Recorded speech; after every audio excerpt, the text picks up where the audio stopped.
বাঙালির সরস্বতী পুজো আর শাড়ি পাঞ্জাবির প্ল্যানিং হবে না তা হয় নাকি? আর সরস্বতী পুজো মানেই যেন লাল সাদা শাড়ি, এটা একটা যেন প্রথাই হয়ে গিয়েছে। লক্ষ্মী পুজোয় লাল শাড়ি আর সরস্বতী পুজোয় সাদা শাড়ি। পুজোর জন্য তাই গ্যাট রেডি ভিডিও ক্রিয়েট করতে আমিও বেছে নিয়েছি ধূসর আর লাল সাদার কম্বিনেশনে এই শাড়িটা। আসলে পুজোর আগে যতই ঠিক করে রাখি না কেন, এই লুক ওই লুক ঠিক করে রাখি, তবুও দেখা যায় পুজোর দিনে একটা নতুন লুক রিক্রিয়েট হয়ে যায়। আর যেটা ঠিক করে রাখি সেভাবে করে যাওয়া হয় না। তবে এবার ইচ্ছা আছে সাদা লাল শাড়িই পরবো।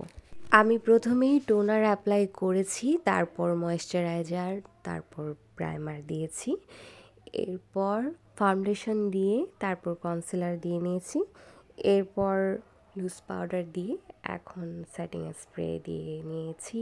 আমার বেস ক্রিয়েট হয়ে গিয়েছে। এখন আমি দেখিয়ে দেব কিভাবে সময় বাঁচিয়ে তিনটা কাজ একসাথে করে ফেলা যায়। এটা হলো যারা আমার মতো সময় নিয়ে মেকআপ করতে অলস তাদের জন্য ফাঁকিবাজি হ্যাক্স। এই জন্য প্রথমে আমাকে যেটা করতে হবে, কন্ট্রোর সাইডগুলোকে ড্র করে ফেলতে হবে। তারপর ব্লাশ লাইন ক্রিয়েট করব, এরপর হাইলাইটার। আমার হাইলাইটার ইউজ করতে করতে প্রায় শেষের পথে। এবার সুন্দর মতো এভাবে প্রপারলি ব্লেন্ড করে ফেলতে হবে। এই ব্লেন্ডটা যদি ঠিকভাবে না হয় তাহলে কিন্তু হ্যাক্সটা বৃথা। সো খেয়াল রাখতে হবে যাতে ব্লেন্ড করাটা সুন্দর মতো হয়।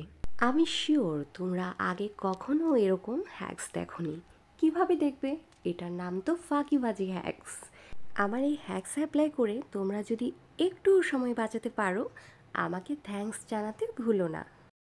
আজকে কিন্তু আমি খুব মিষ্টি একটা লুক ক্রিয়েট করব। সরস্বতী পুজোর সাথে কেমন একটা ছোটোবেলার গন্ধ আছে না?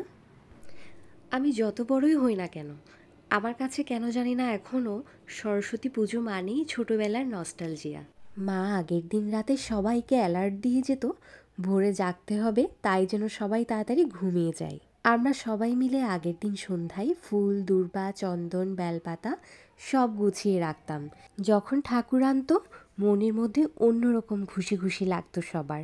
আমাদের কাছে মনে হতো যখন ঠাকুর আনতো তখন ঠাকুরের মুখে একরকম আদল, আর পুজোর দিনে ঠাকুরের মুখটা অন্যরকম আদলের হয়ে যেত। হতে পারে তখন ছোট ছিলাম তাই মনে হতো, কি জানি। আমি আর তনু খুব মন দিয়ে ঠাকুরের মুখটা দেখতাম। স্নিগ্ধ শুভ্র সাজে মায়াভরা মুখটা তাকিয়ে থাকতে এত ভালো লাগে।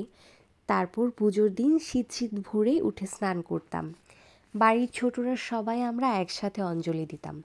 তারপর খই, মুড়ি, পিঠা খেতাম। সেদিন সবার বইগুলো ঠাকুরের সামনে রাখতে হয়। প্রচলিত আছে পুজোর দিনে নাকি পড়তে বসে না, কিন্তু আমাদের ঘরে মায়ের অন্য নিয়ম।